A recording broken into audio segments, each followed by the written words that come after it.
നമസ്കാരം. ഞാൻ Sijo Thiruvappuzha. Welcome to my channel Soul Beyond the Time. ഇന്ന് നമ്മൾ ചർച്ച ചെയ്യാൻ ഉദ്ദേശിക്കുന്നത് ഇന്ത്യ റഷ്യ ബന്ധത്തെക്കുറിച്ചും ഉക്രൈൻ യുദ്ധവുമായി ബന്ധപ്പെട്ട ഇന്ത്യയുടെ നിലപാടുകളെക്കുറിച്ചുമാണ്. നമുക്കറിയാം, നമ്മുടെ രാജ്യത്തിൻ്റെ പ്രധാനമന്ത്രി ഉക്രൈനും റഷ്യയും സന്ദർശിക്കുകയും അവിടുത്തെ നേതാക്കന്മാരുമായിട്ട് ചർച്ച നടത്തുകയും ചെയ്തു. ഇത് ലോകമൊത്തം നമ്മൾ ഒരു നരേറ്റീവ് ബിൽഡ് ചെയ്തിരിക്കുന്നത് ഈയോടെ നടക്കുന്ന യുദ്ധത്തിൽ ഇന്ത്യ ഒരു സമാധാന ശ്രമം നടത്തുകയാണ്. റഷ്യയുമായി നമ്മൾ സംസാരിച്ചു, അതേപോലെ തന്നെ ഉക്രൈനുമായി സംസാരിച്ചു. അവർക്ക് സമാധാനത്തിന്റെ പാതയിലെത്താൻ വേണ്ടി ഒരു മീഡിയേഷൻ, അതായത് അവർക്കിടയിൽ നിൽക്കാനല്ല, അവരെ ഒരു ചർച്ചയുടെ ടേബിളിൽ ഇരുത്തി നമ്മൾ മാറി നിൽക്കുക എന്നുള്ള നിലപാടുകളാണ് നമുക്കുള്ളത് എന്നുള്ളതാണ് നമ്മൾ ലോകമൊത്തം ഒരു നരേറ്റീവായിട്ട് നമ്മൾ ബിൽഡ് ചെയ്തുകൊണ്ടിരിക്കുന്നത്. ആക്ച്വലി ഇതിലോട്ട് നമ്മളെ നിർബന്ധിതരാക്കിയ മെയിൻ കാരണം എന്താണെന്ന് വെച്ച് കഴിഞ്ഞാൽ, റഷ്യയിൽ നിന്ന് നമ്മൾ ഓയിൽ വാങ്ങുന്നതുമായി ബന്ധപ്പെട്ടും ആയുധം വാങ്ങുന്നതുമായി ബന്ധപ്പെട്ടും ഇന്ത്യനെ കോർണർ ചെയ്യാൻ വേണ്ടി അമേരിക്കയും അതേപോലെ യൂറോപ്യൻ ശക്തികളും പലതവണ ശ്രമിക്കുകയുണ്ടായി. അവർ പറഞ്ഞിരുന്ന ന്യായം, റഷ്യയിൽ നിന്ന് നമ്മൾ വാങ്ങിക്കുന്ന ഓയിലും അല്ലെങ്കിൽ ആയുധങ്ങളും അത് ഉക്രൈനിൽ അധിനിവേശം നടത്താൻ റഷ്യൻ പട്ടാളത്തിന് ഫണ്ട് ചെയ്യുന്ന പോലെയാണ് എന്നുള്ള ഒരു നിലപാടായിരുന്നു യൂറോപ്പിനുണ്ടായിരുന്നത്. അത് മനഃപൂർവ്വം ഇന്ത്യനെ ടാർണിഷ് ചെയ്യാനും അതേപോലെ തന്നെ ഇന്ത്യയിൽ ഇൻഫ്ലേഷൻ വർദ്ധിപ്പിക്കാനും, ഇലക്ഷനുമായി ബന്ധപ്പെട്ട് ആ ഇൻഫ്ലേഷൻ വർദ്ധിപ്പിക്കാനും അതേപോലെ തന്നെ നമ്മളുടെ സാമ്പത്തിക സ്ഥിതി പരിതാപകരമാക്കാനും അവർക്ക് സഹായകരമാകുമായിരുന്നു. കാരണം എന്താണെന്ന് വെച്ചാൽ, നമ്മളൊരു വലിയൊരു റേറ്റിന് ഓയിൽ വാങ്ങിക്കേണ്ടി വന്നിരുന്നെങ്കിൽ സ്വാഭാവികമായിട്ടും ഇവിടെ വിലക്കയറ്റം ഉണ്ടാവും. അതേപോലെ തന്നെ ഇന്റർനാഷണൽ മാർക്കറ്റിൽ ഓയിൽ പ്രൈസ് ഒരു പരിധിയിൽ കൂടുതൽ കൂടുകയും ചെയ്യുമായിരുന്നു. ഇന്ത്യ റഷ്യയിൽ നിന്ന് ഓയിൽ വാങ്ങിക്കാൻ തുടങ്ങിയതിനോടൊപ്പം മറ്റ് പല രാജ്യങ്ങളും ഈ സെയിം പാത സ്വീകരിക്കുകയും സ്വാഭാവികമായിട്ട് ഉക്രൈൻ യുദ്ധവുമായി ബന്ധപ്പെട്ട് കൂടേണ്ടിയിരുന്ന, അതായത് അത്ര ഒരു പരിധിക്കപ്പുറത്തേക്ക് പോകാമായിരുന്ന ഓയിൽ പ്രൈസ് ഒരു ബാലൻസ്ഡ് ആയിട്ട് നിൽക്കുകയും ചെയ്തു. മാത്രമല്ല, റഷ്യ ഇന്ത്യക്ക് ഡിസ്കൗണ്ട് റേറ്റിലാണ് ഓയിൽ തന്നുകൊണ്ടിരിക്കുന്നത്.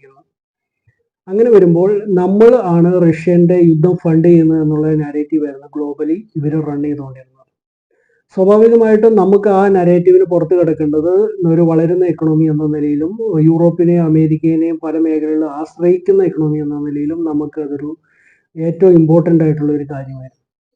ഇപ്പോൾ റഷ്യയെ കുറിച്ച് പറയുകയാണെങ്കിൽ, റഷ്യ ഓൾമോസ്റ്റ് ഡോളറിനെ ഡിപ്പെൻഡ് അല്ലാത്ത ഒരു എക്കണോമിയാണ്.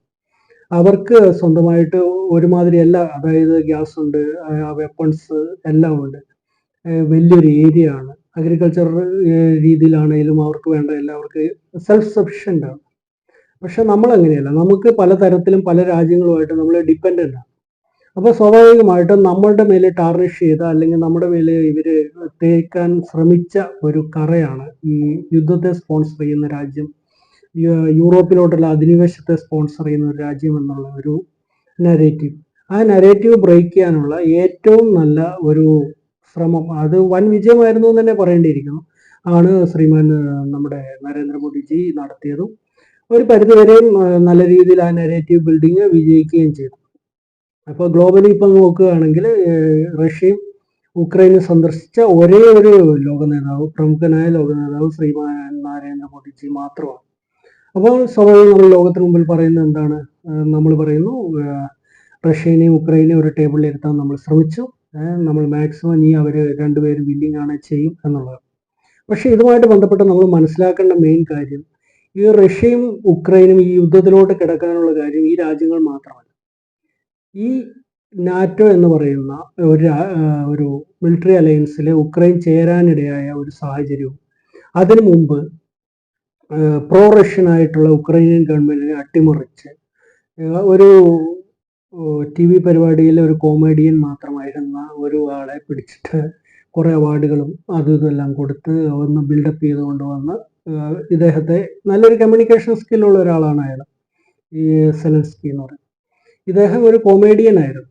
നിലവിലെ അവസ്ഥയും ഏകദേശം അതൊക്കെ തന്നെ ആണെങ്കിൽ, എന്താണ്, അദ്ദേഹത്തെ പിടിച്ച് ഇവര് ഒരു രാജ്യത്തിന്റെ പ്രസിഡന്റ് ആക്കുകയും അതേപോലെ തന്നെ രാജ്യത്തിന്റെ അവസ്ഥ തീരെ മോശമാക്കുകയും ചെയ്തു. കാരണം ഒരു പപ്പറ്റ് ഗവൺമെന്റ് ആയിരുന്നു ഉക്രൈനിലുണ്ടായിരുന്നത്. അതായത് അമേരിക്കയുടെയും വെസ്റ്റിന്റെ ഒരു പപ്പറ്റ് ഗവൺമെന്റിനെ അവരതിൽ പ്രതിഷ്ഠിച്ചു. അതിനുവേണ്ടി ഇവർ കോടികൾ മുടക്കുകയും അതിനുവേണ്ടിയുള്ള PR വർക്കുകൾ നടത്തി കൊടുക്കുകയും പണം ഇറക്കി കൊടുക്കുകയും പലതും ചെയ്തു. അപ്പോൾ സ്വാഭാവികമായിട്ടും റഷ്യൻ അതിർത്തിയിൽ വരുന്ന ഒരു രാജ്യമാണ് ഉക്രൈൻ. അങ്ങനെ വരുന്ന സമയത്ത് ഈ യുക്രൈൻ നാറ്റോയുടെ ഇതിൽ ജോയിൻ ചെയ്യുക, നാറ്റോയിൽ ജോയിൻ ചെയ്യുകയാണെങ്കിൽ അമേരിക്ക അല്ല അഥവാ നാറ്റോ റഷ്യൻ ബോർഡറിൽ എത്തി എന്നതാണ് നമുക്ക് മനസ്സിലാക്കേണ്ടത്. മീൻസ് അങ്ങനെയാണ് റഷ്യ അതിനെ അനലൈസ് ചെയ്യുന്നത്. കാരണം ഒരു ബഫർ, യൂറോപ്പിന്റെയും റഷ്യക്കെതിരെ ഒരു ബഫറായി കിടന്ന ഒരു രാജ്യമാണ് ഈ പറയുന്ന യുക്രൈൻ. അത് നമുക്ക് ഒന്നുകൂടെ വിശദമായിട്ട് മനസ്സിലാക്കണമെങ്കിൽ നമ്മൾ ചൈനയായിട്ട് നമുക്കിപ്പം ബോർഡർ ഉണ്ട്, നിലവിൽ ബോർഡർ ഉണ്ട്. അപ്പോൾ പണ്ട് ചൈന 1950കളിൽ ഈ ടിബറ്റ് കയ്യേറിയ ശേഷമാണ് സത്യം പറഞ്ഞാൽ നമുക്ക് ചൈനയായിട്ട് ബോർഡർ ഉണ്ടാവുന്നത്. ഈ ടിബറ്റ് എന്നുള്ള രാജ്യം അവിടെ ഉണ്ടായിരുന്ന ആക്ച്വലി നമുക്ക് ചൈനയായിട്ടൊരു ബോർഡർ ഉണ്ടാവുമായിരുന്നില്ല. അപ്പോൾ സ്വാഭാവികമായിട്ടും ടിബറ്റിലോട്ട് ചൈന കയറിയ സമയത്ത് നമുക്ക് മിലിറ്ററി മൈറ്റ് ഉണ്ടായിരുന്ന, സ്വാഭാവികമായിട്ടും നമ്മൾ എന്താ ചെയ്യാന്ന് വെച്ചാൽ ഹിമാലയൻ മലകൾ കടന്ന് നമ്മൾ ടിബറ്റൻ പീഠഭൂമിയുടെ ഒരു പകുതിയെങ്കിലും പിടിച്ച് കയ്യിൽ വെക്കുകയായിരുന്നെങ്കിൽ നിലവിലെ ഇന്ത്യ ചൈന ബോർഡറിൽ ഉണ്ടാകുന്ന പല ഇഷ്യൂസും ഉണ്ടാകുമായിരുന്നില്ല. മീൻസ് ആ ഒരു നമുക്ക് ഇത്ര സ്ട്രാറ്റജിക് ആയിട്ട് ഇത്രയും പണം മുടക്കേണ്ട ഒരു അവസ്ഥയോ അല്ലെങ്കിൽ നമുക്ക് ഭാവിയിൽ ഒരു ഭീഷണി വരുന്ന അവസ്ഥയോ ഉണ്ടാകുമായിരുന്നില്ല. അത് അന്നത്തെ നിലയിൽ നമുക്ക് പ്രാപ്യമായിരുന്നില്ല, നമുക്ക് അതിനുള്ള മിലിറ്ററി മൈറ്റ് ഉണ്ടായിരുന്നില്ല എന്നതുകൊണ്ടാണ് അത് ചെയ്യാതിരുന്നത്. അല്ലാതെ ആ സമയത്ത് അത് അവിടെ ഭരിച്ചിരുന്ന ആൾക്കാരുടെ കുഴപ്പം എന്ന നിലയിലല്ല ഞാൻ പറയുന്നത്. പക്ഷെ നമ്മൾ വേണ്ട വിധത്തിൽ ടേക്കപ്പ് ചെയ്തില്ല എന്നുള്ളൊരു തെറ്റതിലുണ്ട്. അത് നമ്മൾ ഒരു ഇന്റർനാഷണൽ സ്റ്റേജിൽ എത്തിച്ചില്ല. നമുക്ക് ചൈന ഈ സ്ഥലങ്ങൾ പിടിക്കുമ്പോൾ നമ്മൾ വേണ്ട വിധത്തിൽ പ്രഷർ ഇട്ടില്ല എന്നുള്ളത്, ഡിപ്ലോമാറ്റിക്കലി പ്രഷർ ഇട്ടില്ല എന്നൊക്കെ ഉള്ളത് വളരെ സത്യമായിട്ടുള്ള കാര്യം. പക്ഷെ നമുക്ക് ആ സമയത്ത് അത് തടയാനുള്ള ഒരു മിലിറ്ററി മൈറ്റ് ഉണ്ടായിരുന്നില്ല, അല്ലെങ്കിൽ അവിടെ കോൺകർ ചെയ്യാനുള്ള ഒരു മിലിറ്ററി മൈറ്റ് ഉണ്ടായിരുന്നില്ല. അപ്പോൾ റഷ്യനെ സംബന്ധിച്ച് ആ ഒരു പ്രശ്നം ഉണ്ടായിരുന്നില്ല. അമേരിക്കയുടെ അഥവാ നാറ്റോ ഉക്രൈനിലെത്തും എന്ന ഒരു തോന്നൽ വന്നപ്പോൾ സ്വാഭാവികമായിട്ട് അവർ ഉക്രൈൻ്റെ അതിർത്തികൾ പുനർനിർണയിക്കാൻ വേണ്ടി അങ്ങോട്ട് കയറി പല മേഖലകളും പിടിച്ചെടുക്കാൻ തുടങ്ങി. അത് റഷ്യ ലക്ഷ്യം വെക്കുന്നത് ബ്ലാക്ക് സീയോട് ചേർന്നിട്ടുള്ള ഉക്രൈൻ്റെ സകല മേഖലകളിലും പിടിച്ചെടുക്കുക എന്നുള്ളതാണ് എന്നാണ് തുടക്കത്തിൽ അവർ വിലയിരുത്തിക്കൊണ്ടിരുന്നത്. എങ്കിലും ഇവർ ഈ ബ്ലാക്ക് സീയോട് ചേർന്നുള്ള ഈ മേഖലകൾ ഇപ്പോൾ ഒഡേസ പോർട്ട് ഇതുവരെയും പിടിച്ചിട്ടില്ല. ആ ഒരു മേഖലകളിലോട്ട് മാത്രമേ റഷ്യ ഇനി എത്താനുള്ളൂ. ഏകദേശം ഒരു 20% ഭൂമി റഷ്യ പിടിച്ചെടുത്തു. അതേപോലെ തന്നെ അമേരിക്ക പോലെയുള്ള രാജ്യങ്ങൾ, വെസ്റ്റേൺ രാജ്യങ്ങൾ ഉക്രൈന് ആയുധങ്ങളും പണവും എത്തിച്ചു കൊടുക്കാമെന്നുള്ള ഒരു കരാർ ഇവരുമായിട്ടുണ്ടായിരുന്നു ഇൻ കേസ് യുദ്ധം വരുവാണെങ്കിൽ. അപ്പൊ ഇതുമായിട്ട് നമ്മൾ കൂട്ടി വായിക്കേണ്ട ഒരു കാര്യമാണ് ഈ വാർ ഇക്കണോമി എന്ന് പറയുന്നത്. അതായത് US ഇപ്പോൾ നമ്മൾ നോക്കുകയാണെങ്കിൽ US സ്റ്റോക്ക് മാർക്കറ്റിൽ ഈ ഡിഫൻസ് സ്റ്റോക്കുകളാണ് ഏറ്റവും കൂടുതൽ പണം ഉണ്ടാക്കിയിട്ടുണ്ട്. കാലാനുസൃതമായിട്ട് പല വർഷങ്ങളായിട്ട് പല കാലഘട്ടങ്ങളിലായിട്ട് ഈ ഡിഫൻസ് സ്റ്റോക്കുകളാണ് എപ്പോഴും US അല്ലെങ്കിൽ യൂറോപ്യൻ ഷെയർ മാർക്കറ്റുകളിൽ ഏറ്റവും കൂടുതൽ പണം വാരിക്കൊണ്ടിരിക്കുന്നത്. അത് നമ്മൾ ശ്രദ്ധിച്ചാൽ അറിയാം.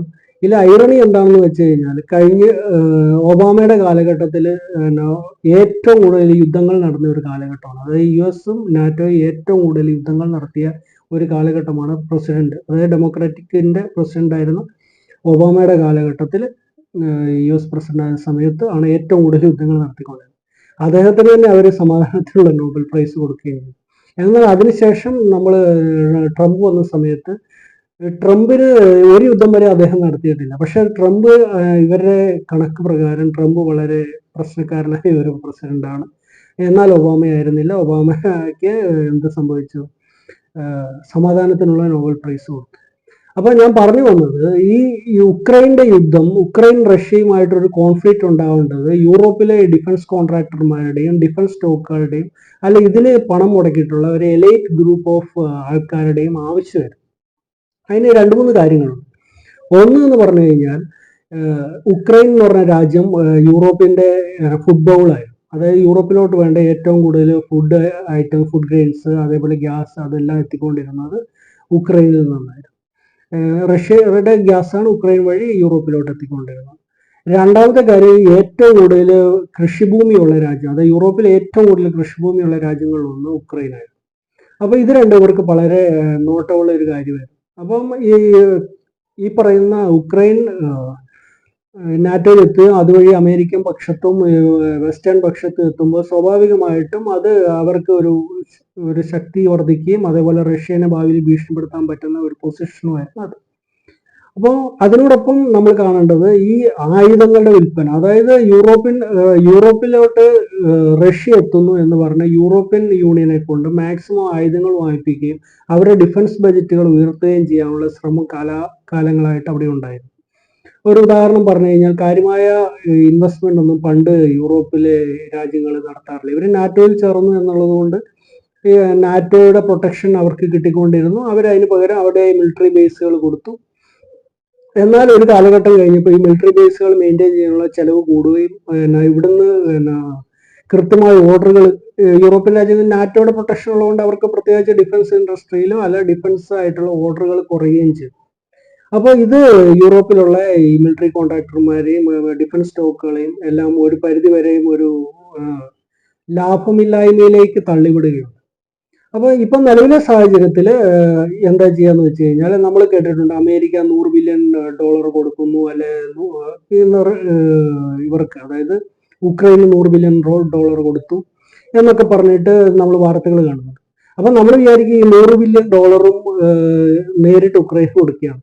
അമേരിക്ക ഇത് ചെയ്യുന്നത് എന്താണെന്ന് വെച്ച് കഴിഞ്ഞാൽ, അമേരിക്ക ആയുധങ്ങളായിട്ടാണ് കൊടുക്കുന്നത്. അതിന് പകരം ഉക്രൈൻ്റെ നിന്ന് ഭൂമിയും ഗ്യാസും അതേപോലെ തന്നെ ഇവരുടെ കമ്പനികളെല്ലാം നാഷണലൈസ്ഡ് ആയിട്ടുള്ള പഴയ കമ്പനികളെല്ലാം ഇവർ വാങ്ങിച്ചെടുക്കുകയും കൃഷിഭൂമിയുടെ ഏകദേശം 60% ഉക്രൈൻ്റെ ഇപ്പോൾ അമേരിക്കൻ കമ്പനികളുടെ കയ്യിലും ഗ്ലോബൽ പ്ലേയേഴ്സിൻ്റെ കയ്യിലുമാണ്. അപ്പോൾ ഇവരെന്താ ചെയ്യാന്ന് വെച്ച് കഴിഞ്ഞാൽ, അമേരിക്കൻ മിലിറ്ററി ഇൻഡസ്ട്രിയിലോട്ടാണ് ഈ പണം പുള്ളി ചെയ്യുന്നത്. അപ്പോൾ സ്വാഭാവികമായിട്ട് ഈ $100 ബില്യൺ കൊടുക്കുന്ന സമയത്ത് ഈ പൈസയുടെ 90% അമേരിക്കൻ കമ്പനികൾക്ക് ആയുധ നിർമ്മാണത്തിന് വേണ്ടിയാണ് ചെല്ലുന്നത്. അപ്പോൾ സ്വാഭാവികമായിട്ട് എന്ത് സംഭവിക്കും? അമേരിക്കൻ കമ്പനികൾക്ക് വളർച്ച ഉണ്ടാവും, അവിടെ ജോലി ഉണ്ടാകും. അതേപോലെ തന്നെ കുറെ ആൾക്കാരുടെ ഇടയിലോട്ട് ഈ പണം, അവരുടെ ആൾക്കാരുടെ ഇടയിലോട്ട് ഈ പണം എത്തുകയും ചെയ്യും. ഉക്രൈനിലെത്തുക അതിന്റെ 10% മാത്രമാണ്. അപ്പോൾ ഇവരുടെ ലാഭം എവിടെയാന്ന് വെച്ച് കഴിഞ്ഞാൽ, ഈ അവിടെ ഉണ്ടാകുന്ന എക്കണോമിക് ബൂമും അതേപോലെ തന്നെ ഈ ആയുധ കമ്പനികൾക്ക് ഉണ്ടാകുന്ന ലാഭവുമാണ്. അത് യൂറോപ്പിലുള്ള ഒരു എലൈറ്റ് ഗ്രൂപ്പ് ഓഫ് റിച്ച് ആയിട്ടുള്ള ആൾക്കാരുടെ ഷെയർസ് ആണ്. അവർക്ക് ആ പണം ഉണ്ടാവും.